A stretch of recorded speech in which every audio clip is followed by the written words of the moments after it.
हम्म hypothalamus हमने complete कर लिया था एक्स्ट्रा क्लास में। हाइपोथैलेमस में कितने हार्मोन होते हैं बच्चे, कितने हार्मोन रिलीज होते हैं? 9 हार्मोन। सबसे पहला हार्मोन है ग्रोथ हार्मोन रिलीजिंग हार्मोन, जिससे कि ग्रोथ हमारा बढ़ता है। फिर है ग्रोथ हार्मोन इनहिबिटिंग हार्मोन, जिससे हमारा ग्रोथ फिर रुक जाता है, जिसको हम सोमैटोस्टैटिन भी बोलते हैं। क्यों रुक जाता है? ड्यू टू एपिफाइजल प्लेट, ये हमने पढ़ा था कि एपिफाइजल प्लेट जो बोन में है वो क्लोज हो जाते हैं, इसकी वजह से ग्रोथ रुक जाता है। फिर गोनाडोट्रोपिन रिलीजिंग हार्मोन, ये कौन से हार्मोन है जो आपके गोनाड्स को क्या करते हैं? एक्टिवेट करते हैं, वहां पे जाकर के एक्ट करते हैं। कॉर्टिकोट्रोपिन रिलीजिंग हार्मोन, जो कि किडनी से रिलीज होगा, है ना ये। तो ये सारे जितने हार्मोन है, फिर थायराइड रिलीजिंग हार्मोन, ये थायराइड को स्टिमुलेट करेगा कि भाई थायराइड के हार्मोन को निकालो।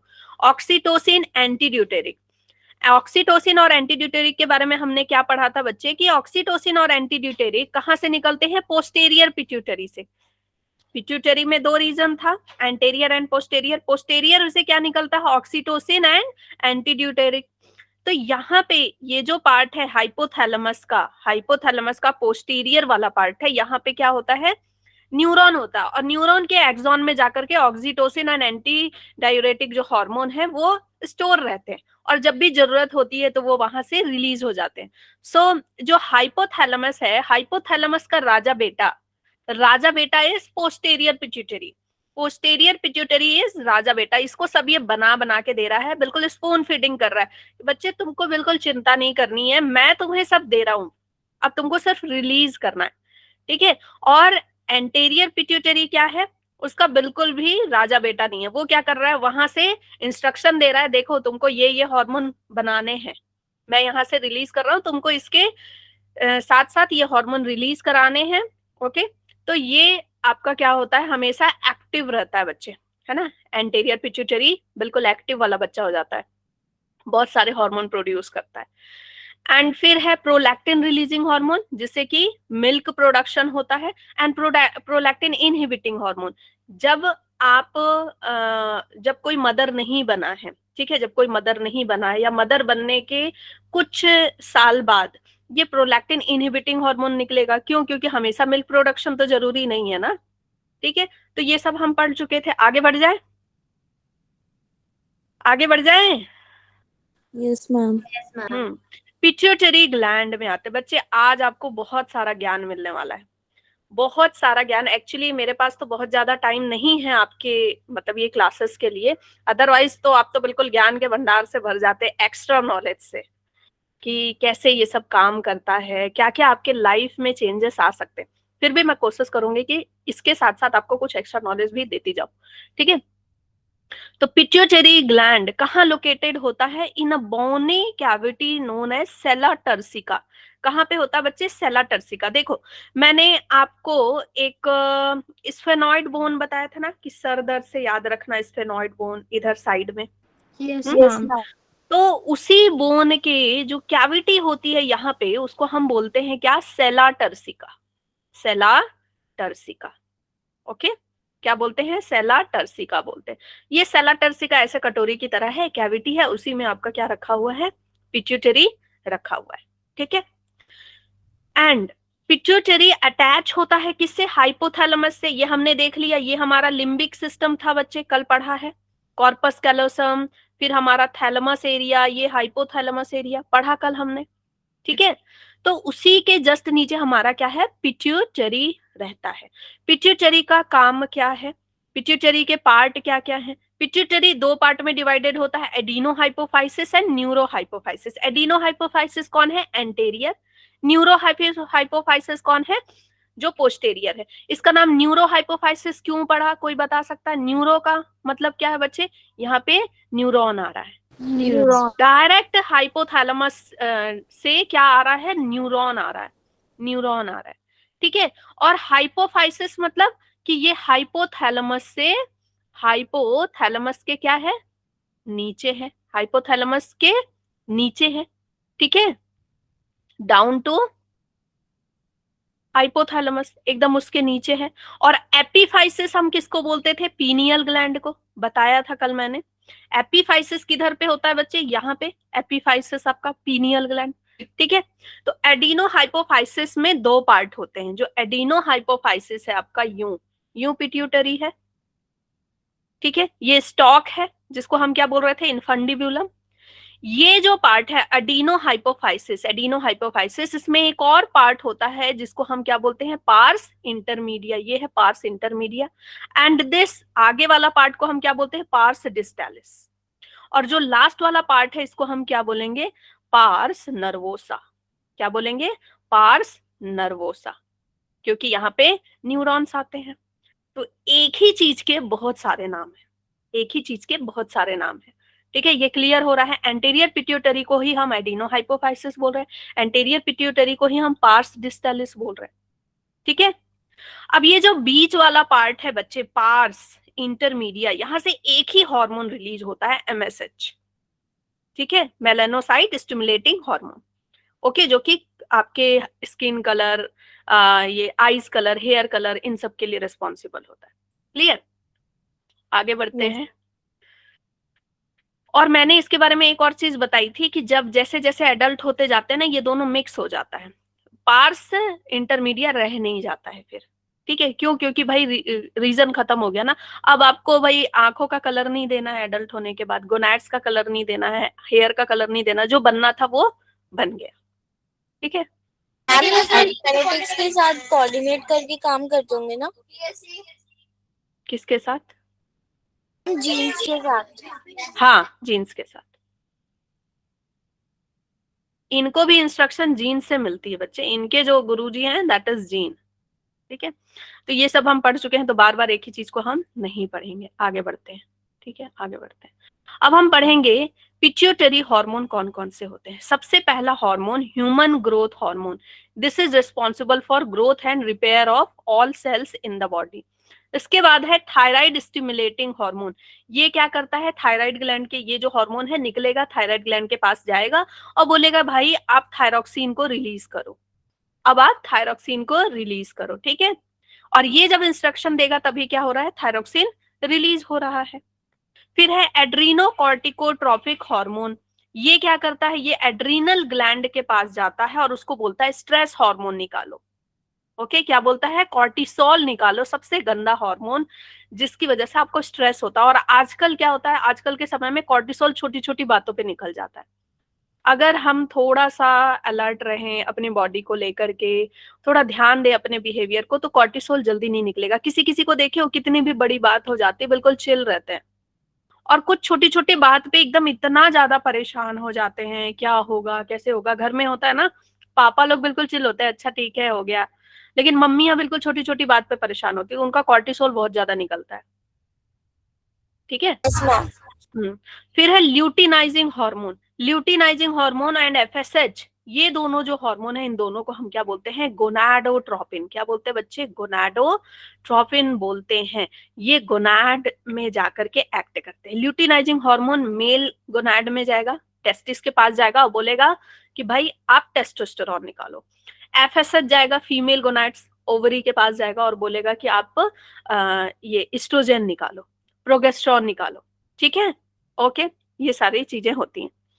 नाउ ल्यूटिनाइजिंग हार्मोन इसके पास भी जाता है आपका, फीमेल के पास भी जाता है, एंड वहां पे जाकर के इसके ओवरी के रिलीज एंड प्रोजेस्टेरोन के फॉर्मेशन में हेल्प करता है। प्रोलैक्टिन, प्रोलैक्टिन का क्या काम है, produce milk in the breast, breast में मिल्क प्रोड्यूस करवाना। मेलानोसाइट स्टिमुलेटिंग हार्मोन, ये बीच से निकल रहा है, पास इंटरमीडिया से। ये क्या कर रहा है, stimulation of the production of melanin by the skin and the hair. देखो बहुत सारे बुक में लिखा है कि ह्यूमन में इसका कोई रोल नहीं होता, ह्यूमन में रोल होता है भाई, स्टार्टिंग में इसका रोल होता है, आगे चल के नहीं होता।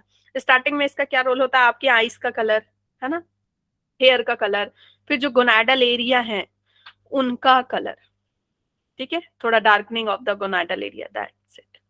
नाउ पोस्टेरियर पिट्यूटरी से कौन से हार्मोन निकलते हैं, दो हार्मोन निकलते हैं, पके पकाए हार्मोन जो हाइपोथैलेमस एकदम बना करके रखा रहता है, बस रिलीज करता है ये।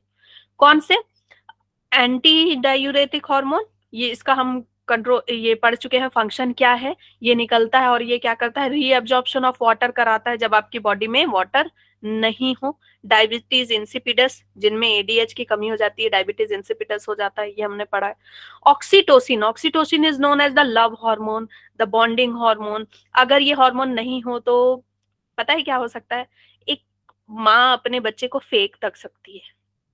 माँ ना अपने बच्चे को, जब बच्चा छोटा होता है ना, बहुत चिल्लाता है, बहुत ज्यादा परेशान करता है, रात रात भर जगाता है, उस टाइम पे अगर ऑक्सीटोसिन हार्मोन नहीं रिलीज हो रहा हो ना, तो माँ अपने बच्चे को फेंक सकती है। एंड ऑक्सीटोसिन हार्मोन की वजह से ही डिलीवरी, जो चाइल्ड की डिलीवरी है ना, पार्टुरेशन, वो हो पाता है इजिली। क्यों? क्योंकि ये क्या कराता है, कॉन्ट्रैक्शन कराता है, यूटराइन का कॉन्ट्रैक्शन कराता है और डिलीवरी हो पाती है। ओके, तो ऑक्सीटोसिन ही एक ऐसा हार्मोन है जिसको पॉजिटिव फीडबैक जाता है कि भाई निकालो, बहुत ज्यादा ऑक्सीटोसिन रिलीज करो। ऑक्सीटोसिन को नेगेटिव फीडबैक नहीं जाता है। तो यहां से क्वेश्चन बनता है कि कौन सा ऐसा हार्मोन है जिसको पॉजिटिव फीडबैक जाता है, ऑक्सीटोसिन को जाता है। क्यों? क्योंकि ये जितना निकल रहा है उतना काफी नहीं है भाई, और निकालो ताकि यूटराइन कॉन्ट्रैक्शन ज्यादा से ज्यादा हो सके और चाइल्ड बर्थ अच्छे से हो सके। उसके बाद ये प्रोडक्शन ऑफ मिल्क, ये गलत लिखा है, it is responsible for the secretion of milk. Production of milk कौन करा रहा था बच्चे? प्रोलैक्टिन। प्रोलैक्टिन क्या कर रहा था? Production of milk. एंड ये क्या करा रहा है? Secretion of milk. ठीक है, सिक्रेशन ऑफ मिल्क करा रहा है। इसके साथ साथ एक और हार्मोन है, oxytocin plus, oxytocin plus progesterone, progesterone. यहां से क्वेश्चन बन जाता है, ये क्या कराते हैं? सिक्रेशन ऑफ मिल्क में हेल्प करते हैं। तो आप जो है पढ़ लेते हो कि अच्छा ऑक्सीटोसिन जो है सिक्रेशन ऑफ मिल्क कराता है, तो क्वेश्चन में आएगा ऑक्सीटोसिन प्रोगेस्टेरॉन दिया रहेगा। प्रोगेस्टेरॉन आप जानते हो प्रेगनेंसी हार्मोन है, इसका कोई रोल नहीं है, आप बिल्कुल कट करके आ जाते हो। लेकिन एनसीईआरटी में ही एक जगह छुपा हुआ है, लिखा हुआ है, progesterone is also responsible for the secretion of milk. NCERT की एक एक लाइन इंपॉर्टेंट है, समझ गए? तो ये दोनों क्या करा रहे हैं? सिक्रेशन ऑफ मिल्क करा रहे हैं। And prolactin is production, P for prolactin, P for production. ठीक है, वो प्रोडक्ट करा रहा है, प्रोड्यूस करा रहा है मिल्क का। यहां लिख दूं मैं ताकि याद रहे। प्रोलैक्टिन क्या करा रहा है? Production, production of milk.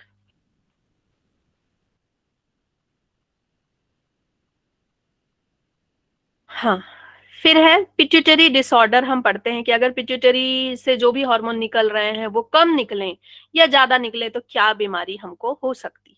ठीक है, तो आगे बढ़ते हैं। यहां देखो, आपके बुक में दिया हुआ है गाइगेंटिज्म। ठीक है, ये नाम दिया हुआ है। तो इसका मतलब क्या है? इसका मतलब ये है कि जब जब आप छोटे हैं उसी समय आपके ग्रोथ हार्मोन जो है इतने ज्यादा निकल रहे हैं, इतने ज्यादा रिलीज हो रहे हैं, इतने ज्यादा रिलीज हो रहे हैं कि आप बिल्कुल बढ़ते ही जा रहे हैं, बढ़ते ही जा रहे हैं, बिल्कुल ताड़ बन गए। ठीक है, तो वो हो गया गाइगेंटिज्म। ठीक है, abnormal growth, abnormal growth during childhood, during childhood. ठीक है, एक्रोमेगेली क्या होता है? यहां से कंफ्यूजन आता है, गाइगेंटिज्म एंड एक्रोमेगेली से कंफ्यूजन होता है।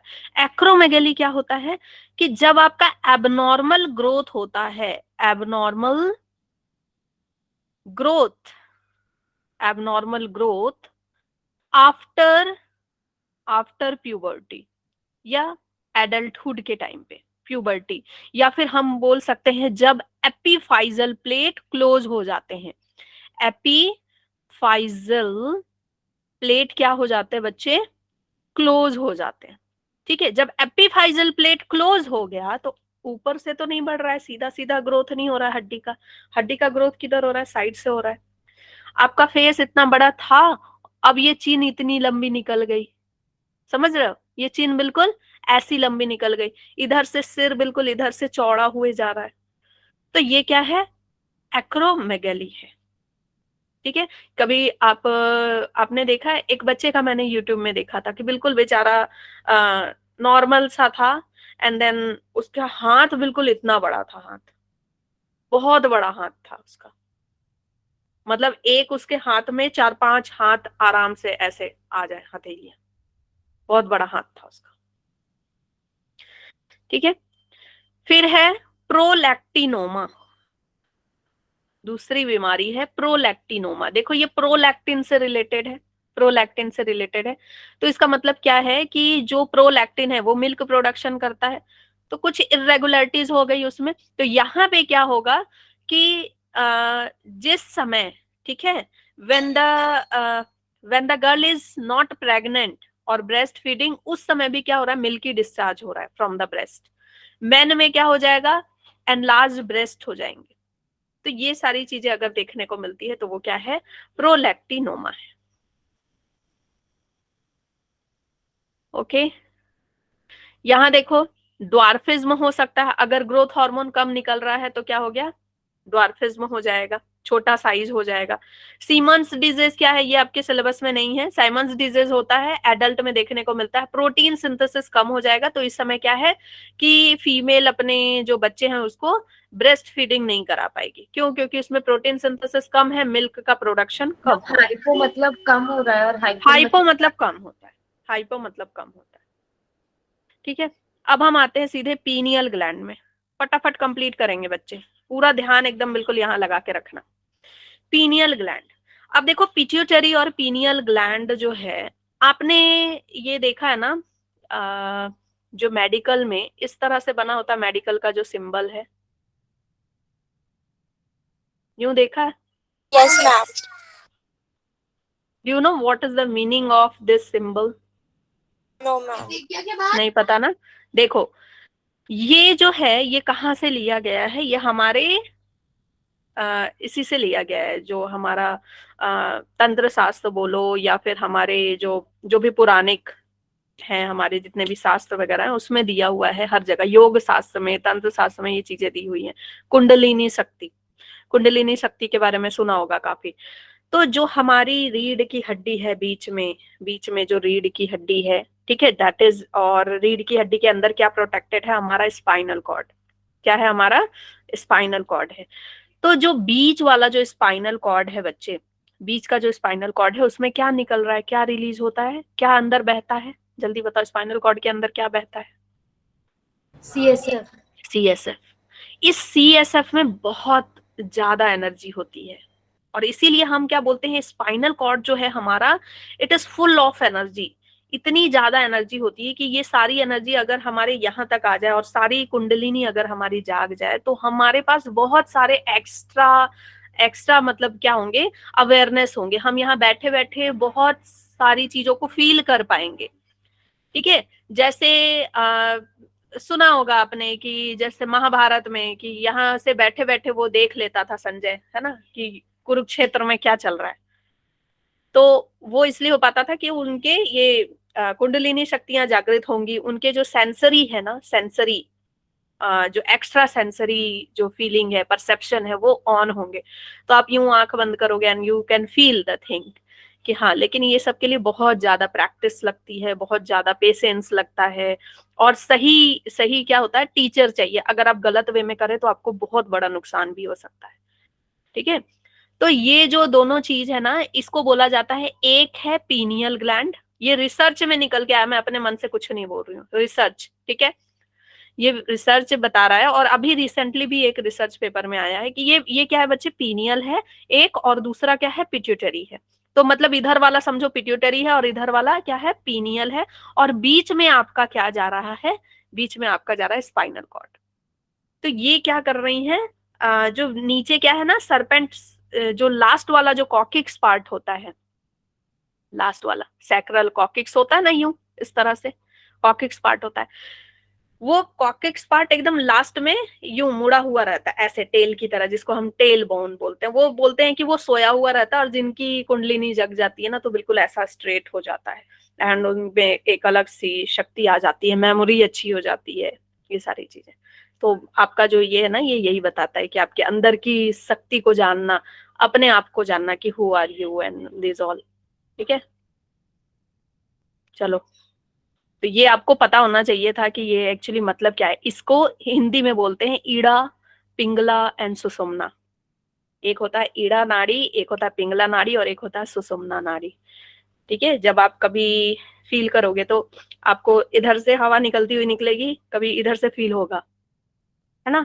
तो आप इन चीजों पे कंट्रोल करके अपनी बहुत सी बीमारियों को ठीक कर सकते हो। ओके, तो इसी को ये बोला जाता है। एक्चुअली ये मेरा बहुत इंटरेस्ट का सब्जेक्ट है, मैं पढ़ती रहती हूँ, तो मुझे बहुत मजा आता है सब पढ़ने में। समझ गए? तो आप जब ये हाइपोथैलेमस में देखते हो तो यहाँ पे पिट्यूटरी दिख रहा है और यहाँ पे क्या दिख रहा है, पीनियल, है ना। बिल्कुल ऐसे ही, एक तरफ पिट्यूटरी है, एक तरफ क्या है, पीनियल है। तो जब ये दोनों ठीक रहते हैं ना, पिट्यूटरी पीनियल आपका ठीक रहता है, तो आपका पूरा बॉडी ठीक रहता है। ओके, चलो। तो pineal gland is located on the dorsal side of the fore brain. जो फोर ब्रेन है आपका, सीधे अगर आप खड़े हो जाते हैं तो पीछे के साइड में इधर पे क्या है आपका, पीनियल ग्लैंड। ठीक है, और जब ये पीनियल ग्लैंड, जिसको कि हम थर्ड आई भी बोलते हैं और बहुत कुछ बोला जाता है, the place of the spirit and the place of spiritual growth, सब कुछ बोलते हैं। ठीक है, तो जो पीनियल ग्लैंड है बच्चे, बहुत छोटा सा ग्लैंड है, एंड यहाँ पे कुछ क्रिस्टल्स रिलीज होते हैं, कुछ यहाँ से कुछ क्रिस्टल्स रिलीज होते हैं, कुछ आयंस के, जो आपके इसमें वेंट्रिकल्स में भी चले जाते हैं। वेंट्रिकल्स से होते हुए, थर्ड वेंट्रिकल से होते हुए वो कहाँ चले जाते हैं, सेरिब्रो स्पाइनल फ्लूइड में भी चले जाते हैं, CSF में भी चले जाते हैं। ठीक है, एंड इससे निकलता क्या है, पीनियल ग्लैंड का इतना इंपॉर्टेंस क्यों है भाई? पीनियल ग्लैंड का इंपॉर्टेंस इसलिए, इससे दो हार्मोन निकलते हैं, आपके बुक में एक ही दिया है लेकिन दो हार्मोन निकलते हैं, that is melatonin and serotonin.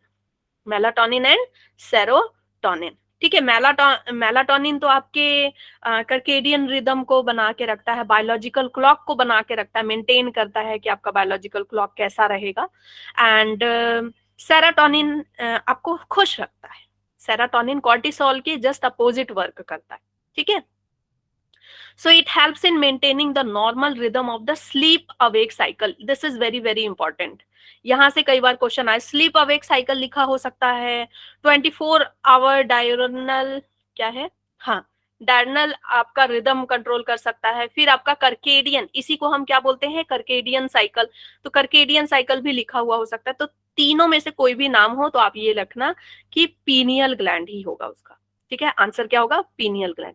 इसके अलावा सिर्फ इतना ही काम नहीं करता है, ये बॉडी टेम्परेचर को मेंटेन करता है, आपके पिगमेंटेशन को, मेटाबॉलिज्म को भी देखता है, मेंस्ट्रुअल साइकिल को भी देखता है, और डिफेंस कैपेबिलिटी को भी देखता है। तो अगर आएगा question, which one of the following is the function of the pineal gland, तो उसमें साथ साथ स्लीप अवेक के साथ मेटाबॉलिज्म और ये सब लिखा हो तो आपको ऑल ऑफ दीज करना है। ये नहीं कि अच्छा सिर्फ स्लीप अवेक साइकिल है, ये सब भी है साथ में। और ये बच्चे आपका एनसीईआरटी का लाइन है, ये एनसीईआरटी की लाइन है, लास्ट में लिखा है एनसीईआरटी में, तो ये बहुत सारे काम करता है आपके। ओके, ये देखो, ये मैंने कर्केडियन रिदम मैंने लगा के रखा है यहाँ पे दिखाने के लिए। देखो आपका जो मेलाटोनिन कब सिक्रेट होता है, दिन भर नहीं सिक्रेट होता आपकी बॉडी में, कब सिक्रेट होगा, 9 बजे, 9 बजे रात में, 9 PM, 9 PM जैसे होता है तो मेलाटोनिन सिक्रेट होने लगता है। लेकिन 9 PM में हम क्या कर रहे होते हैं, क्लासेस, या फिर 9 PM में हम क्या कर रहे होते हैं, अपने वीडियोस वगैरह चला रहे होते हैं, स्क्रॉलिंग कर रहे होते हैं, एंड फिर 2 बजे रात तक भी हम पढ़ाई करते हैं ना, पढ़ाई करते हो ना, 2 बजे रात तक भी, 12 बजे तो भाई हम, हाँ 12 बजे तो हम, बहुत सारे बच्चे जो ऐसे होंगे कि 12 बजे खा रहे होते हैं, मैगी खा रहे होते हैं, 1 बजे मैगी खा रहे होते हैं।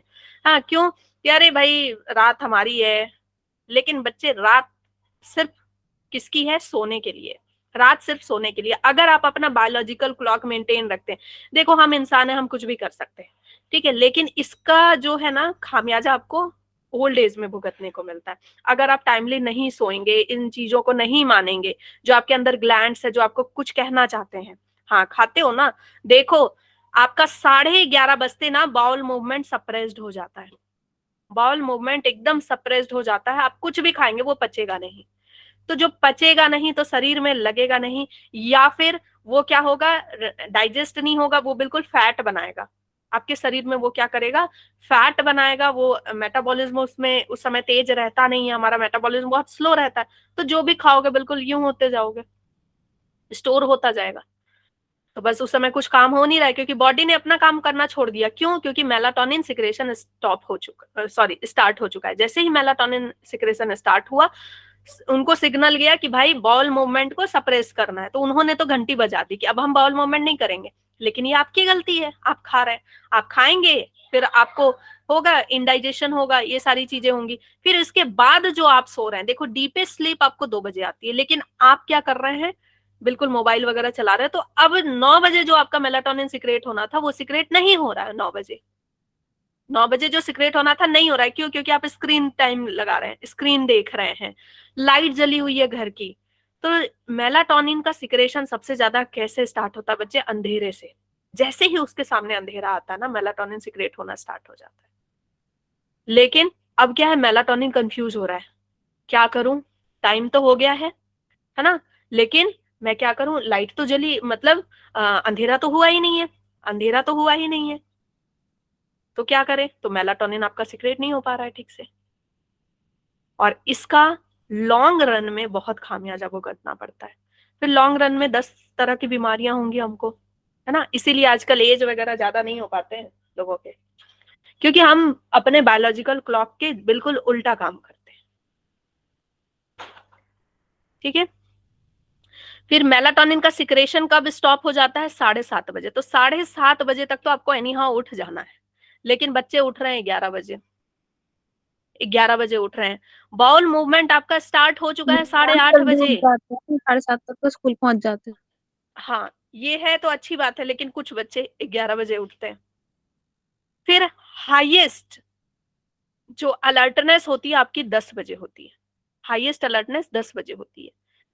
तो आप स्कूल भी जाते होगे, जब सुबह उठते होगे तो देखते होगे कि स्टार्टिंग के कुछ पीरियड में आपको मन नहीं लगता पढ़ने में, लेकिन फिर धीरे धीरे आपको इंटरेस्ट आने लगता है, मन लगने लगता है। स्टार्टिंग में तो भाई नींद आती है, स्टार्टिंग के पीरियड में, हाँ आती है ना। मैम लास्ट Yes, पीरियड में। ma'am. ठीक है। तो ये चीजें आपको आपकी लाइफ से रिलेटेड था बच्चे, इतना मुझे नहीं बताना चाहिए, लेकिन मुझे लगता है कि बताना चाहिए कि आपको पता होना चाहिए। मैम भी बहुत इंटरेस्टिंग लग रहा है। हम्म ये चैप्टर एक्चुअली बहुत इंटरेस्टिंग है। अगर आप इसको बिल्कुल डिटेल, मेरे पास अगर 3-4 घंटे होते तो मैं आपको इतनी सारी इंटरेस्टिंग बातें बताती कि आप कैसे अपने ग्लैंड को कंट्रोल करो, क्या करना है, तो आपको बहुत मजा आता इस चैप्टर मुझे बहुत अच्छी लगती है ऐसी बातें, अपनी रियल लाइफ में। स्पिरिचुअल बातें तो बहुत ज्यादा, बुक से ज्यादा अलग। तो आप थोड़ा अपने घर वालों को भी बता सकते थे। चलो अब हम पढ़ते हैं थायराइड मैं ग्लैंड बहुत के बारे बताती हूँ अपने घर में, सब कुछ बता देती हूँ। जो पढ़ते हो ना, जो भी आप कोई बताते हो सब कुछ बता देती हूँ, ये करो मैं वो करो। में। अच्छी बात है, अच्छी बात है भाई। मैम आप ब्रेन वाला चैप्टर पढ़ा रहे थे ना, तो मैम मम्मी साइड में ही बैठी थी, तो आप जो जो बोल रहे थे मार खाने के लिए और टेस्ट करने के लिए, मम्मी कह रही थी तेरी मैम सही बोलती है। हाँ मैंने वो बताई थी मार खाने वाली बात, तो लक्ष्य मेरा छोटा भाई है ना, तो उसकी पे अप्लाई हो जाती है हर चीज। तो मुझे गुस्सा करो, तुमने अगर बताई ना ऐसी कोई चीज तो देखना। अच्छा। तो अच्छा वो बात बताओ, कोई भी गलत उसको प्रूव करके बता दे तो एकदम सही बात है। नहीं मैम सही है एकदम। हम्म मैम 2 चाटों के बाद तो फील ही नहीं होता। यस हाँ मैम। पेरेंट्स भी बोलते हैं कि पहले बच्चों को माना जाता था तो सही रहता था, कुछ हाँ, सोच के वो लोग करते हैं, उठक बैठवा रहे हैं, कुछ भी कर रहे हैं। बट वो अब सब तो इसीलिए खैर होता है। चेंज हो गया, अब तो लोग बहुत कंफर्टेबल लाइफ चाह रहे हैं। जो पहले मुर्गा बनाते थे ना, वो भी इसीलिए होता था, क्योंकि वो हाँ एक यस तरह मैम। का ऐसा योगासन है बच्चे, उस पोजीशन पे जब आप बैठते हैं ना, तो आपका ब्रेन अच्छा वर्क करने लगता है। चलो थायराइड ग्लैंड के बारे में पढ़ते हैं। थायराइड ग्लैंड बच्चे, जो थायराइड ग्लैंड है ये बिल्कुल बटरफ्लाई शेप का प्यारा सा सुंदर सा लगता है देखने में। कहाँ पे होता है? ट्रैकिया के आसपास। जो हमारा ट्रैकिया है उसके जस्ट बगल में, ये इसी के अगल बगल ये होता है। It is bilobed. ये कैसा होता है? बाइलोब्ड होता है। बीच में जो कनेक्शन है, ठीक है, बीच में जो कनेक्शन है ये है left lobe, this is right lobe. बीच में जो कनेक्शन है, this connection is known as the isthmus. इसको क्या बोलते हैं? इस्थमस। ठीक है। अब इसके अंदर ये जैसे आपका है थायराइड, ठीक है, ये है, मान लो, ओहो मैंने कैसा बनाया, रुको, ये है आपका थायराइड। ओके, बो की तरह, बिल्कुल वहीं पे हम बो पहनते हैं ना, बिल्कुल उसी जगह पे हम बो पहनते हैं। Yes ma'am. तो Yes, ये ma'am. जो आपका थायराइड है, इसके अंदर के जो पार्ट हैं इसको हम क्या बोलते हैं बच्चे? बिल्कुल ये जो पार्ट है इसको हम क्या बोल रहे हैं? स्ट्रोमा। क्या बोल रहे हैं? स्ट्रोमा। ठीक है, स्ट्रोमा बोल रहे हैं। और इसके अंदर जो भी मतलब टिश्यू है इसको हम क्या बोल रहे हैं? Stromal tissue. अब इसी स्ट्रोमा में आपको कुछ फॉलिकल्स दिखेंगे, यूं ऐसे करके फॉलिकल्स दिखेंगे, यूं ऐसे। ठीक है, ये क्या है? फॉलिकल्स है। फॉलिकल्स हैं, बहुत सारे ऐसे फॉलिकल्स दिखेंगे। ये फॉलिकल्स किसके बने हुए होते हैं? क्यूबॉइडल एपिथीलियम के। क्यूबॉइडल एपिथीलियम के, एपिथीलियम के बने हुए होते हैं। ठीक है, और इसके अंदर फॉलिकल के अंदर लिक्विड होता है। ठीक है, कुछ प्रोटीन होता है। ओके, तो ये जो प्रोटीन होता है ये किसका? ऑब्वियसली प्रोटीन है तो ये क्या होगा? आपका अमाइनो एसिड होगा। ठीक है, थायरो ग्लोब्यूलिन प्रोटीन। ओके, ये नाम आप याद नहीं भी करोगे तो भी चलेगा, ये प्रोटीन होता है। सब में किसी किसी में क्या होता है, कोई कोई फॉलिकल, दो तरह के देखो फॉलिकल होंगे। एक फॉलिकल मान लो ऐसा है तो इसमें थोड़ा सा कम होगा, इस तरह से होगा। ठीक है, अंदर जो प्रोटीन है वो ऐसे होगा। और किसी किसी में प्रोटीन कैसे होगा? ये आपका हो गया, ये आपका बाहर का पार्ट हो गया, और अंदर में पूरा प्रोटीन भरा हुआ है। अंदर में ये जो प्रोटीन है पूरा भरा हुआ है। तो जिसमें कम है वो क्या है? एक्टिव फॉलिकल है। मतलब यहां से कुछ प्रोटीन यूज हुआ है और उस प्रोटीन से हम क्या बना रहे हैं? थायराइड हार्मोन बना रहे हैं, थायरोक्सिन बना रहे हैं। ठीक है, और ये क्या है? अभी इनएक्टिव है। ये क्या है? इनएक्टिव है, इसका प्रोटीन हमने अभी यूज नहीं किया है। ठीक है, थायराइड के हार्मोन को बनाने के लिए, थायराइड ग्लैंड के हार्मोन को बनाने के लिए हमको कौन सा अमाइनो एसिड लगता है? That is tyrosine. This is very important, ये क्वेश्चन आता है बच्चे। Tyrosine is used to make ठीक है, थायराइड हार्मोन। थायराइड हार्मोन को बनाने के लिए आपको टायरोसिन का यूज किया जाता है। Okay, next. हाँ, इसके साथ साथ कुछ और सेल होते हैं यहाँ पे, कुछ और सेल होते हैं एक्स्ट्रा, जिनको हम क्या बोलते हैं? सी सेल। क्या बोलते हैं? सी सेल। सी सेल का दूसरा नाम बोले तो, सी सेल का दूसरा नाम है क्लियर सेल। Clear cell. ठीक है, ये क्या रिलीज करता है? कैल्सीटोनिन। कैल्सीटोनिन रिलीज करता है, जो कैल्शियम का बैलेंस बनाता है। ओके, और फॉलिकल से क्या रिलीज हो रहा है? फॉलिकल से क्या रिलीज हो रहा है? T3 and T4 hormone release हो रहा है। ओके, आगे बढ़ते हैं। नाउ T4 को हम क्या बोलते हैं? थायरोक्सिन बोलते हैं। T4 को हम क्या बोलते हैं? थायरोक्सिन भी बोलते हैं। इसका पूरा नाम क्या है? Tetra iodothyronine. टेट्रा, T4 है ना, तो हम क्या बोल रहे हैं इसको? टेट्रा। और T3 का क्या नाम होगा? Try iodothyronine. ठीक है, तो tetra iodothyronine, it is secreted by the thyroid gland in the blood stream. कोई भी हार्मोन निकल रहा है वो कहाँ जा रहा है? ब्लड स्ट्रीम में जा रहा है डायरेक्ट। ठीक है, it then travels to the organ. कहाँ कहाँ ट्रेवल करता बच्चे? किडनी में, लीवर के पास जाएगा आपका, फिर जीआईटी के पास जाएगा, गैस्ट्रोइंटेस्टाइनल ट्रैक्ट जो एलिमेंट्री कैनाल है वहां जाएगा, और आपके अलग अलग बॉडी पार्ट में जाएगा, इवन ब्रेन के पास जाएगा। देखो, जब आपका T3 T4 ये सब नहीं होते हैं ना बॉडी में, जब ये सब नहीं होते हैं तो मेंटल रिटार्डेशन भी होती है। क्यों होती है? क्योंकि जो थायराइड हार्मोन होते हैं साइनेप्स फॉर्मेशन में हेल्प करते हैं, साइनेप्स के फॉर्मेशन में हेल्प करते हैं। And it is also help in formation of the dendrite. Dendrite के फॉर्मेशन में भी ये हेल्प करते हैं बच्चे। तो इस तरह से अगर ये कम बनेंगे तो मेंटल रिटार्डेशन होगा। ठीक है, क्या होगा? Mental retardation. If its production is less production क्या होगा? डिक्रीज हो गया, तो क्या होगा? Mental retardation. ठीक है, तो T3 T4 जो थायराइड के हार्मोन हैं, अगर वो कभी कम हो रहे हैं तो कभी ज्यादा हो रहे हैं, तो बहुत सारी दिक्कतें आती है। कभी कभी तो यू फील लाइक मुझे कोई प्यार नहीं करता, मुझे घर छोड़ के चले जाना चाहिए, मुझे संन्यास ले लेना चाहिए, मुझे सुसाइड कर लेना चाहिए, ये सारी कंडीशन भी आती है। जब T3 T4 बिल्कुल डिसबैलेंस हो जाता है। फिर T3 T4 डिसबैलेंस की वजह से क्या होगा कि कभी भूख ज्यादा होगी, कभी भूख कम होगी। अगर बहुत ज्यादा ये रिलीज हो रहा है, बहुत ज्यादा बॉडी में रिलीज हो रहा है, तो दिन भर भूख लगेगी, दिन भर भूख लगेगी, मेटाबॉलिज्म इतना ज्यादा हाई हो जाएगा कि जो भी खाएंगे वो सब एनर्जी में बदल जाएगा, तो शरीर नहीं लगेगा, शरीर बिल्कुल नहीं लगेगा। हार्ट बीट फास्ट हो जाएगी, मतलब अंदर में हर कुछ फास्ट हो जाएगा, सारा का सारा मेटाबॉलिज्म क्या हो जाएगा, फास्ट हो जाएगा जब ये बढ़ जाएगा तो। और जैसे ही ये कम होगा, सारा का सारा मेटाबॉलिज्म क्या हो जाएगा, स्लो हो जाएगा। तो जो भी खा रहे हैं, इवन पानी भी पी रहे हैं, तो वो शरीर में लग जा रहा है। एक रोटी खाए शरीर में लग गया, बिल्कुल एकदम मोटे होते जा रहे हैं। ठीक है, तो ये किडनी एंड लीवर में जाते हैं and it converted into its active form try iodothyronine. T4 ही बनते हैं। थायराइड से क्या बनते हैं बच्चे, T4 बनते हैं।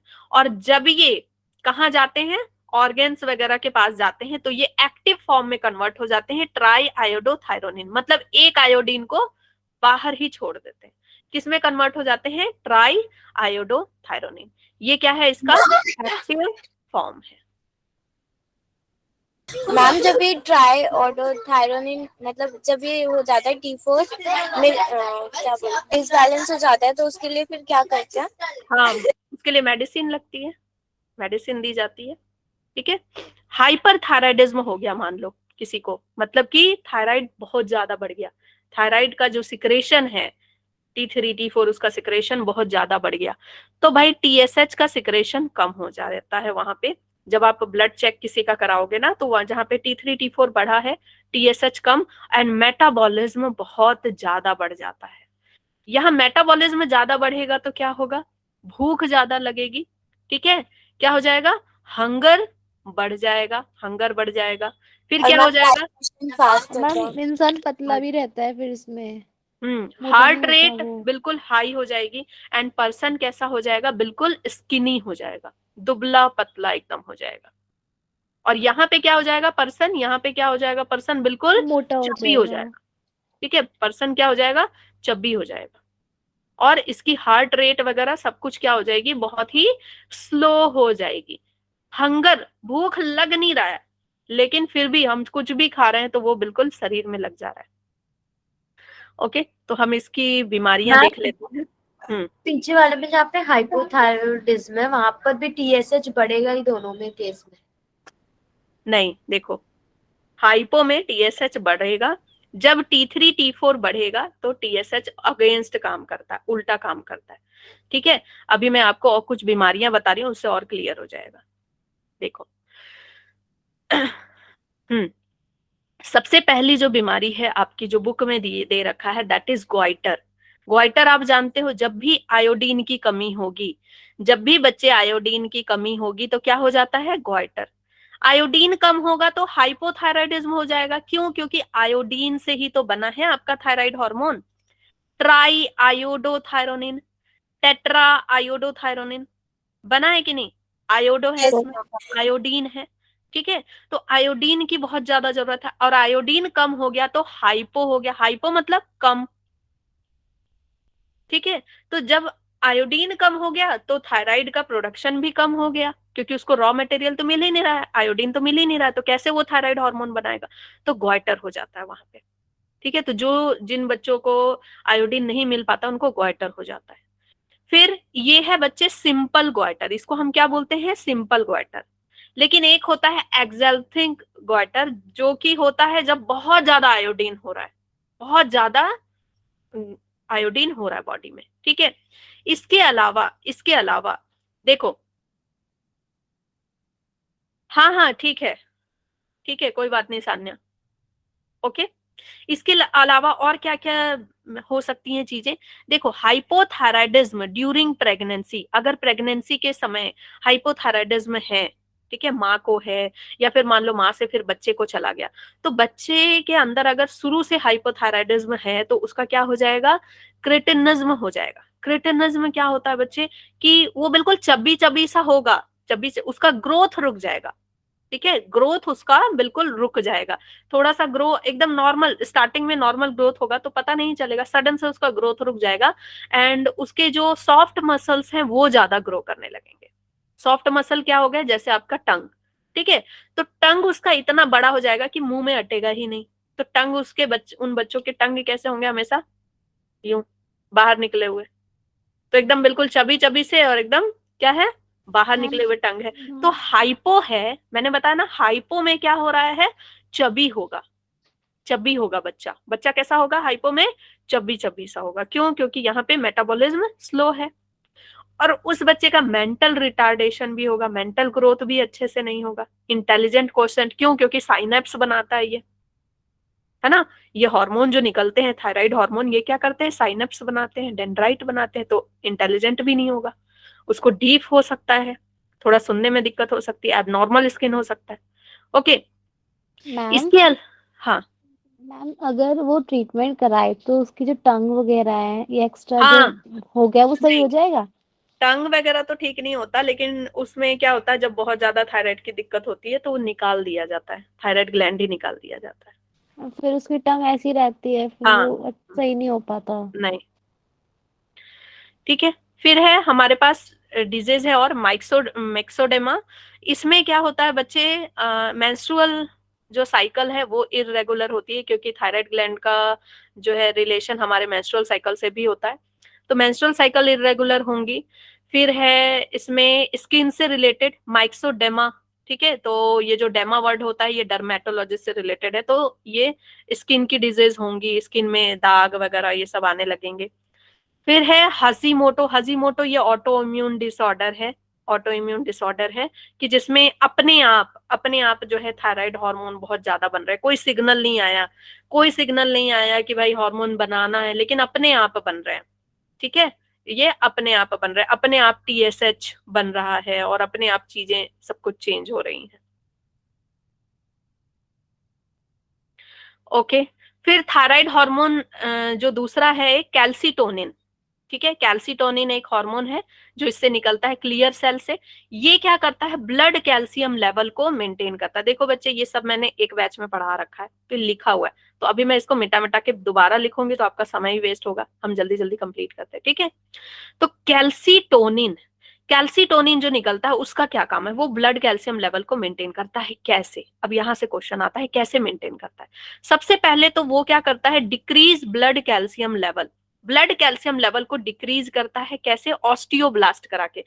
वो क्या करेगा कि भाई बोन्स वगैरह को जाके देगा कि आप बोन्स में कैल्शियम को स्टोर करके रखो, बोन्स में कैल्शियम को स्टोर करके रखो। हाँ हाँ, ऑब्वियसली, ठीक है रागिनी, बोन्स में कैल्शियम को स्टोर करके रखो। नेक्स्ट, वो वर्क करता है एंटागोनिस्ट टू पैराथॉर्मोन।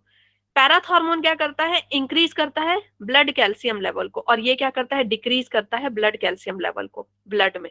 ये हमेशा डिक्रीज करेगा ब्लड कैल्शियम लेवल को ब्लड में।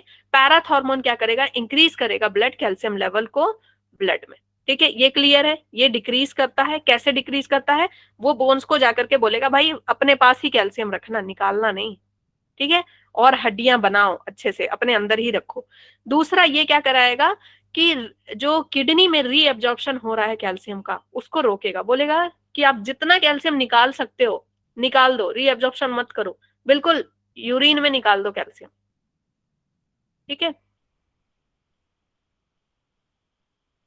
ये देखो यहाँ हाइपोथायराइडिज्म एंड हाइपरथायराइडिज्म के बारे में लिखा हुआ है, ये मैं आपको दिखा देती हूँ अच्छे से। जब हाइपोथायराइडिज्म होगा मतलब कि थायराइड हार्मोन कम प्रोड्यूस हो रहा है, हाइपो मतलब बच्चे कम, ठीक है। Less production of T3 and T4, okay. और यहाँ पे क्या हो रहा है, high production of thyroid hormone. तो होंगी चीजें क्या क्या, T3 एंड T4 क्या क्या होगा, देखो। हाइपोथायराइडिज्म में इसको ठंड बहुत लगेगी, लेस प्रोडक्शन हो रहा है, ठंड को बिल्कुल बर्दाश्त नहीं कर पाने वाला। हेयर ड्राई हो जाएंगे, फेस पफी सा हो जाएगा, बिल्कुल सूजा सूजा सा। ग्वाइटर, हल्का ग्वाइटर रहेगा, मतलब कंठ हल्के से उभरे हुए। फिर हार्ट बीट बिल्कुल स्लो होगी, वेट गेन हो जाएगा, कॉन्स्टिपेशन रहेगा। लेकिन जिसको हाइपरथायराइडिज्म होगा उनको ग्रेव डिजीज हो सकता है। ग्रेव डिजीज सुने हो, ग्रेव डिजीज, बहुत ज्यादा अगर हाइपरथायराइडिज्म हुआ तो ग्रेव डिजीज हो जाता है। ग्रेव डिजीज मतलब कि बिल्कुल बंदा बिल्कुल पतला दुबला लग रहा है, लेकिन उसकी आंखें ऐसे बाहर निकली हुई, आंखें लगेगा ऐसे बाहर निकल जाएंगी अभी। देखा है कभी किसी को एकदम एकदम आंखें ना बिल्कुल सामने लगेंगी, लगेगा यस मैम अंदर देखा नहीं है, है। बाहर निकली हुई है। ठीक है, यस तो इनका मैम। हेयर लॉस बहुत होगा, बल्जिंग आईज हो जाएगी, आंखें बिल्कुल बाहर निकली हुई, हल्का ग्वाइटर, इनको गर्मियां बर्दाश्त नहीं होगी, हार्ट बीट इतनी फास्ट होगी कि वो महसूस होगी कि मेरी हार्ट बीट ज्यादा तेज चल रही है, वो महसूस होगी। वेट लॉस, कितना भी खाए जा रहे हैं वेट लॉस हो रहा है। इनको डायरिया ज्यादा रहेगा। ठीक है, क्लियर, इतना कुछ समझ में आ गया अच्छे से, यस मैम। है ना? अब मैं पैराथायराइड बस पढ़ा के खत्म कर रही हूँ। ठीक है, पैराथायराइड बच्चे ये देखो नीट 2022 में ये पूरा का पूरा पैराग्राफ दे दिया था जो आपके बुक में दिया है ना, पैराथायराइड को लेके पूरा का पूरा, which one of the following statement is incorrect, और पूरा का पूरा लाइन दे दिया था। तो पैराथायराइड जो है ये मैंने बताया कि थायराइड के जस्ट पीछे होता है, थायराइड के पहले पैराथायराइड तो पढ़ाने दो, थायराइड के जस्ट पीछे आपका पैराथायराइड है ना, पहले इसको तो पढ़ो। ये आपका थायराइड है, ये ठीक है, ये थायराइड है बच्चे। आगे से जब आप देख रहे हो तो आगे से देखोगे तो थायराइड है, इसको मैंने पलट दिया। यहीं पे आपका क्या था, ट्रैकिया था, यहाँ पे ये आपका ट्रैकिया था। ओके, और ये बिल्कुल गोल सा जो बटन जैसा लग रहा है ना, 4 बटन जैसा, इसी को क्या बोलते हैं, पैराथायराइड, पैराथायराइड ग्लैंड। ये पैराथायराइड ग्लैंड में 2 तरह के सेल होते हैं, chief cell and oxyphil cell. Chief cell से ही आपका पैराथार्मोन निकलता है, और जिसको हम कॉलिप्स हार्मोन भी बोलते हैं, पैराथार्मोन को हम कॉलिप्स हार्मोन भी बोलते हैं, और इससे एक ही हार्मोन निकलता है। ओके, इसका काम क्या है, कैल्शियम लेवल को मेंटेन रखना। कैल्शियम लेवल को कैसे मेंटेन करता है, कैल्सिटोनिन घटा रहा था, ये क्या कर रहा है, बढ़ा रहा है, कैल्शियम लेवल को बढ़ा रहा है। कैसे बढ़ाएगा, सबसे पहले जो आपने खाना खाया है उसमें से कैल्शियम को क्या करेगा, ज्यादा से ज्यादा कैल्शियम को क्या करेगा, एब्जॉर्ब कराएगा, कि भाई कैल्शियम जितना से जितना ज्यादा एब्जॉर्ब कर सकते हो कर लो। और क्या कराएगा, किडनी के पास जाएगा, किडनी को बोलेगा कैल्शियम वेस्ट नहीं होने देना, जितना रीअब्जॉर्ब कर सकते हो उनको रीअब्जॉर्ब कर लो। फिर बोन्स के पास जाएगा, बोन्स को क्या बोलेगा, हड्डियों से कैल्शियम निकालो, हड्डियों से कैल्शियम निकालना शुरू करो। तो अगर पैराथार्मोन हार्मोन जो पैराथार्मोन है वो बहुत ज्यादा बनने लगे तो क्या होगा, आपकी हड्डियां वीक नहीं हो जाएंगी, बहुत ज्यादा कैल्शियम निकालने लगेगा हड्डियों से, हड्डियों को यस वीक मैम कर देगा। डेंसिटी कम हो जाएगी फिर। ठीक है, तो ऑस्टियोक्लास्ट कराता है ये, क्लास मतलब ब्रेक कराना। ठीक है, तो बच्चे ये हो गया, अब हम नेक्स्ट क्लास में बाकी चीजें पढ़ेंगे। मैम अब नेक्स्ट क्लास कब होगी, अभी तो 2 रिवीजन क्लास होगी ना, उसके बाद फिर फिजिक्स का होगा क्रैश कोर्स। कोई कोई दिक्कत नहीं बच्चे, हम नेक्स्ट क्लास कभी भी एक्स्ट्रा क्लास में ले लेंगे। मैम बायो में 17 दिन है।